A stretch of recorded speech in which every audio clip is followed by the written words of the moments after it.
Right now, Florida is reeling from the aftermath of Hurricane Idalia. And yet, that state's governor, Ron DeSantis, cannot set partisanship aside for 5 minutes to meet with the President of the United States, Joe Biden, to discuss relief efforts for his own state. Even Rick Scott, who I am no fan of and who has been deeply and unfairly critical of Joe Biden in the past, found a way to set politics aside and to meet with him. Here's that clip. I want to thank the senator, and I mean this sincerely, for giving me all the information I needed, being cooperative as the devil, and he's been very complimentary about your operation.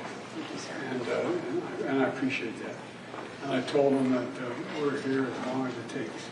Mr. Mayor, I warn everyone, don't ever run for mayor, they know where you live. Thank you very much.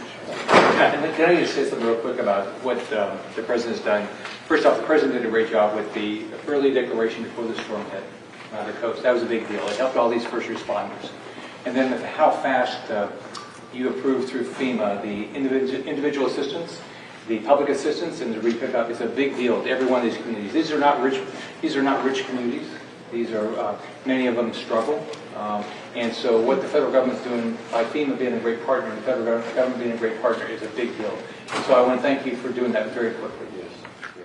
It's in moments like this, in the wake of catastrophes, that we most need to come together as Americans. I helped build and lead a major disaster relief organization, and I had the privilege of seeing Americans at their best. I am so grateful that we have a president right now who is able to meet the moment, to set partisanship aside and do what needs to be done to help Americans in need. Even as the storm was bearing down, President Biden reached out to Governor DeSantis to see what Florida needed, promising to do whatever the federal government could to help. Here's that clip. Our federal response folks.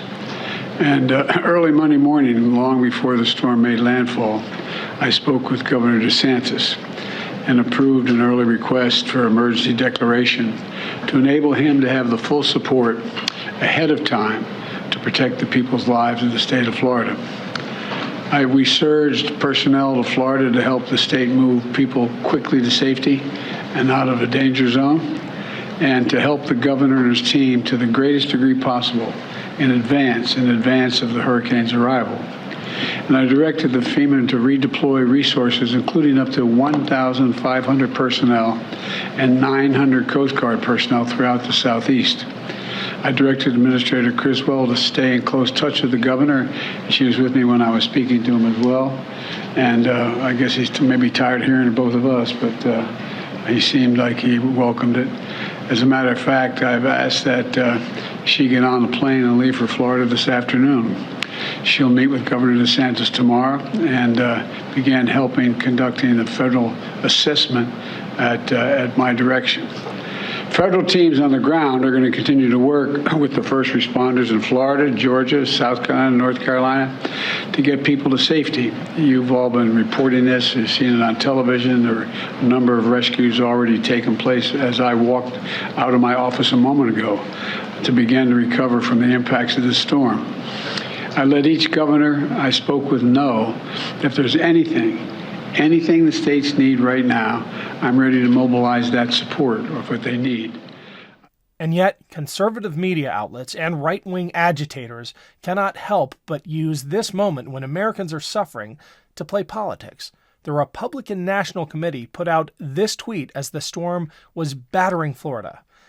I don't think anybody can deny the impact of the climate crisis anymore. Just look around. I'm honestly trying to understand what they're trying to achieve here. Obviously, it's a cheap shot at President Biden, or an attempted cheap shot, during a moment of crisis. But the very idea that they think this is effective, mocking the president for making the obvious and scientifically incontrovertible observation that climate change is having devastating effects on weather patterns, it's just so out of touch. It makes you wonder if maybe the DNC has a mole inside the Republican Party putting out these tweets just to make them look bad. When it comes to being out of touch, no one beats Jesse Waters of Fox News. Here's a screenshot of a segment challenging the climate narrative while a hurricane tracker runs in the sidebar. It's beyond parody.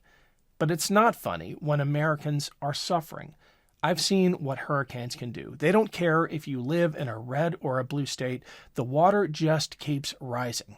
This is what a moderate, not even a severe storm surge looks like.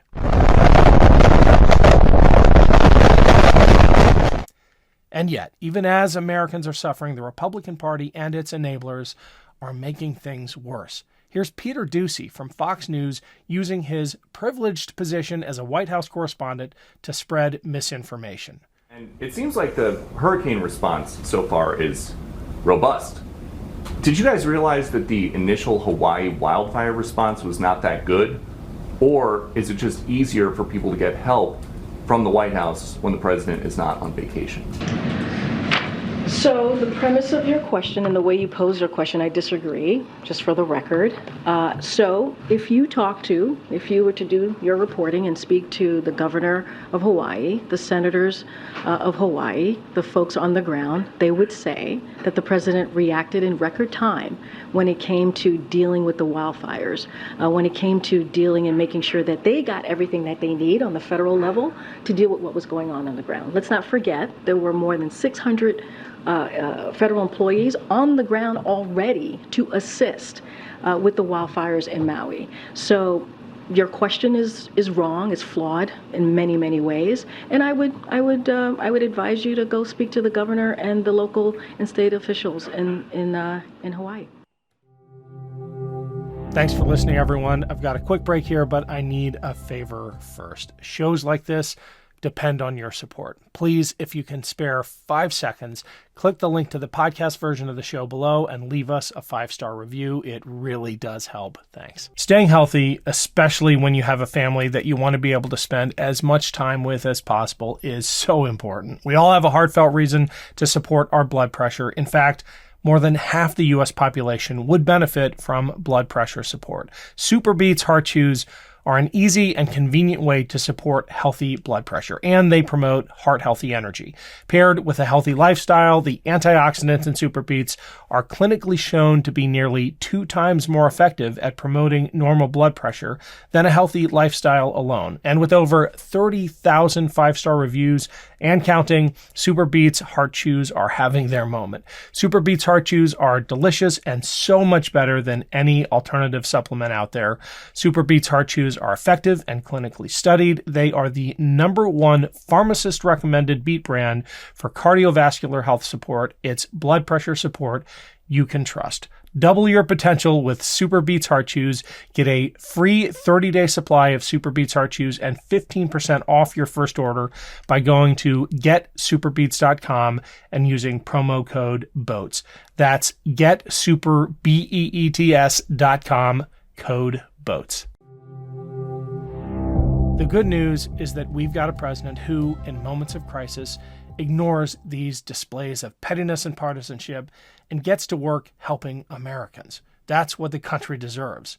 But we can't take it for granted. President Biden's most likely opponent in the 2024 election is Donald Trump, who, one president, literally told his staff to withhold federal disaster aid from states with Democratic governors.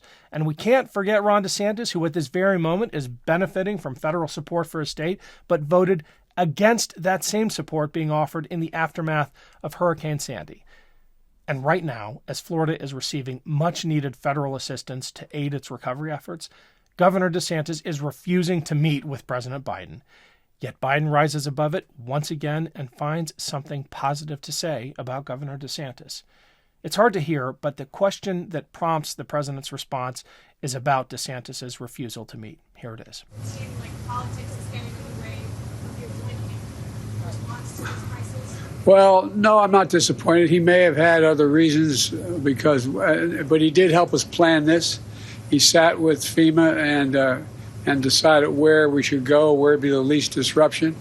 And I'm very pleased. The guy who we don't agree very much at all, the distinguished former governor and senior senator, he came, talked about to me and to you all about what an incredible job the federal government was doing. And I found that reassuring. And so I think we can pull all this together. I really do. That is putting Americans first. That is leadership. Ron DeSantis doesn't know the first thing about real leadership.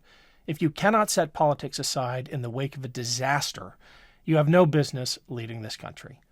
In spite of this hypocrisy, I still maintain that everyday Americans will find ways to help each other. I've seen it time and time again with my own eyes. Yes, leadership matters, and I am so grateful that Joe Biden is our president.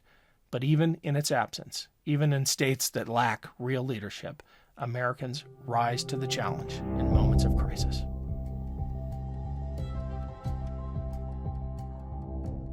Hey Meidas Mighty, love this report? Continue the conversation by following us on Instagram @MeidasTouch to keep up with the most important news of the day. What are you waiting for? Follow us now.